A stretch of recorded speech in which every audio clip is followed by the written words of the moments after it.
Are you ready to discover what they're actually wearing in the story of Yanxi Palace at the Qing court? Let's go! The dress code during the Qing dynasty distinguished between official and non-official dresses. They then split in formal, semi-formal and informal wear. I told you they didn't leave anything to chance. Of course, at court, officials and consorts and whoever was there usually wore official dresses, and that's what we will concentrate on. Let's have a look at the most formal outfit that we see our new friend the Emperor wears quite often, the Chaofu. The outfit is composed by a full-length robe that had a waist seam and a sort of pleated skirt. We can see for the first time here the horse-hooved sleeves that I was talking about in my first video. Everything is quite lavish, but not cumbersome, because remember, they loved practicality. And, for example, the tight sleeves were a reminder of the times where shooting a bow was an everyday task. Color and embroidery is of course chosen on the base of the rank of the wearer. For example, Emperor, yellow, dragons. Official, blue, dragons. Color and embroidery is of course chosen based on the rank of the wearer, as is the top of the Chaoguan, the court hat. The higher and the most precious the gems, the higher the rank of the wearer. See, for example, the Emperor. Of course, he has the tallest filius of them all. The rank distinction was the case for both the winter and the summer version of the hat. The first one was a conical-shaped hat made of bamboo or straw and covered in red silk, while the second one, the winter version, looked more like a pot, was made of animal skin and covered in red silk floss. Accessories to complete the look was the Chaoju, a long beaded necklace inspired by the Buddhist rosary, the girdle, where you could hang little sachets to use as pockets, and very pretty handkerchiefs, of course embroidered. Last touch was the pea collar, which probably was a grandson of a hood, and that now looked like two little wings. Of course they would be wearing boots, another reminder of their nomadic lifestyles. I was so surprised to discover that the sole, the very thick white sole that you see everybody wearing, is actually made of paper and cotton and leather. So clever, because so you could stand up even if you were riding a horse. The rest of the boot was made of silk or cotton, usually embroidered, as were also the socks worn underneath. It is a stunning outfit and it is made to impress. That is why it was used in the most important of functions and events at the imperial court. For the ladies, the look was quite similar with a few little differences. For example, instead of having a waistline, they had a straight-cut gown and they put on top a very heavily decorated vest. No sexy curves here. That is why also they didn't wear a girdle. They also had the beaded necklace. They actually wore 3, 2 under the shoulders because they thought one is not enough. They had a heavy collar called a torque, and they also wore the pea collar. For a hat, they had a headdress that looked like the winter version of men's hat. They didn't have a summer version. Plus, of course, they wore the aforementioned horse-hoofed shoes. As we said, Manchu ladies didn't bind their feet, but of course they tried to imitate the very sexy, wobbly walk that women with foot binding had. To achieve that, they had shoes that had a centered high heel that looked like a pot or a horse hoof, and that made it quite difficult to walk, but also made the wearer look quite tall. So a win-win situation. To be honest, we're still trying to do that if you think of high heels. But what when the occasion was a tiny bit less formal but still quite important? Then you wanted a jiifu. In this case, the look was almost identical for men and women. First, a wrap skirt, pleated and embroidered at the hem, was worn, and on top of this, a full-length gown, which is our famous long pao, the dragon robe. Horse hoof sleeves, of course, are a must. It closed on the right side, and men had 2 more slits added at the front and at the back, so to make it easier to ride. I told you they loved their horses. The decoration could vary quite a lot. The dragons could be stitched all over the place or enclosed in roundels. Roundels, who knows. The hem could have a wave pattern or could be plain. The emperor and the princes would always wear 9 dragons on their long pao, 8 on the outside and 1 hidden inside the flap.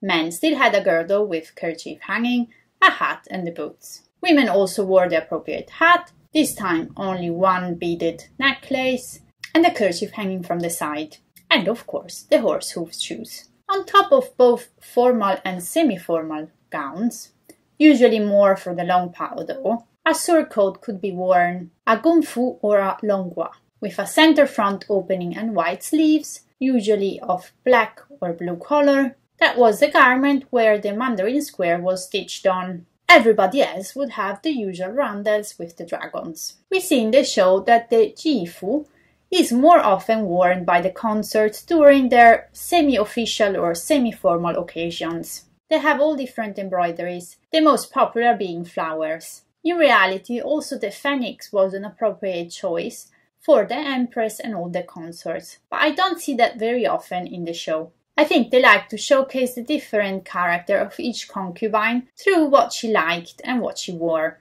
I don't dislike that at all. Last but not least, let's look at the informal wear, still official of course. You would think that the changfu was a relaxed and cozy dress. But no, we're actually always talking about the long pao. It looks familiar, right? Some historians claim that the now traditional Chinese costume for women, the qi pao, derives from the changfu or changpao, both meaning long dress, worn by the qi people, and that's why it comes qi pao, of course.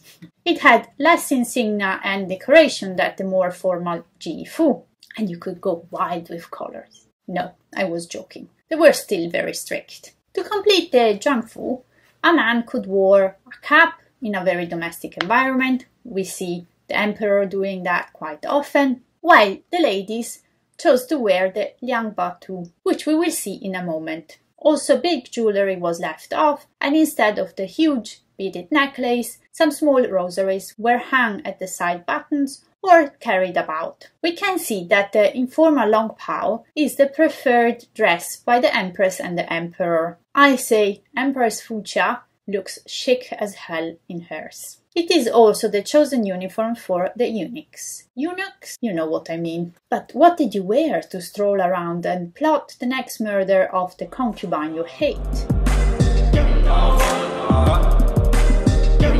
Also, non-official dress was separated in formal, semi-formal and informal wear.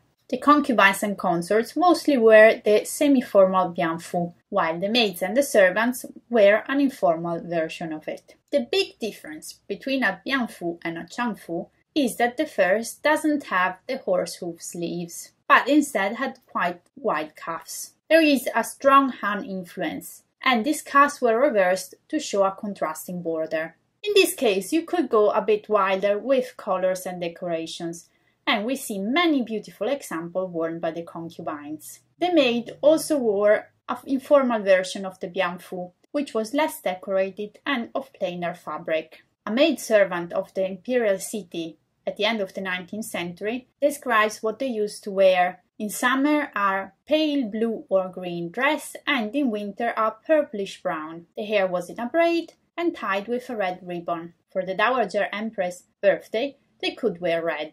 But why do we see in the show everybody wearing a liangbatu? How is that? Manchu ladies distinguish themselves once more by their hairstyle, wearing the double-horned liangbatu. We see a lot of references in popular culture to the very, very big liangbatu worn at the end of the Qing dynasty. During the 18th century, when the story of Yanxi Palace takes place, the hairstyles were less voluminous. The idea was to have a loose chignon at the base of the head, and then to gather the rest of the hair at the top. Probably at the beginning the hairdo was only made by coiled braids, and we see Wei Yinglu wearing this style once. And then it evolved in what looks like this two-horned version, where the hair were gathered around a stick. Open to discussion is the back bun, because in the show we see everybody wearing the swallowtail bun, but that was a Han style. There are pictures where you see Han ladies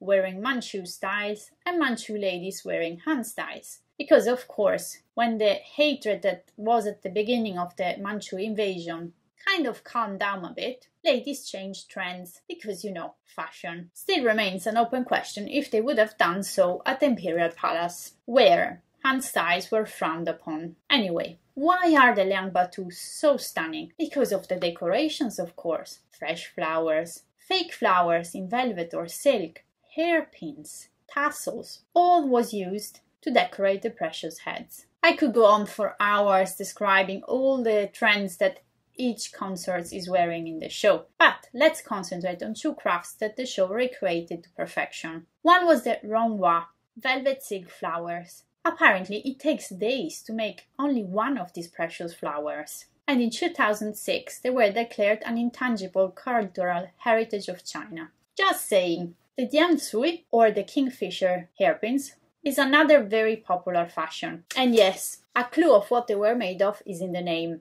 Kingfisher's feathers, because nothing else could recreate the stunning colors. At a certain point, they had to forbid the hunting of these poor birds to avoid extinctions. Kingfishers from all the world say thank you. In the story of Yanxi Palace, kind of everybody is wearing a Liang Batu, with some exceptions. But that would not have been the case. Especially when wearing their semi-formal outfits, they probably would have worn the appropriate hat. Also, a lot of the maids are wearing it, but if they were not of noble family, they probably would have been wearing a simple braid. Also, Gao Guifei is wearing something on her head, maybe inspired from past fashions. I guess they wanted to make the point how superior and different she believes herself from everybody else. I don't think the real Qianlong would have approved, but oh well. As there are not enough details already on the dresses, of course you could accessorize them.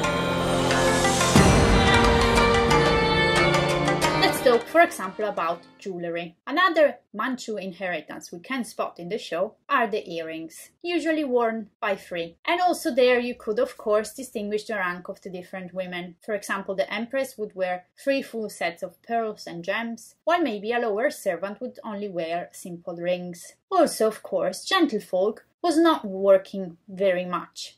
So one of the things they liked and cherished was very long nails. To decorate and cover and protect them, they used finger guards, another indication of the luxury they lived in. Are they not beautiful and threatening like tiger's claws? They are not docile girls, I can tell you. Fans and embroidered handkerchief were another lovely accessory, easy to carry around.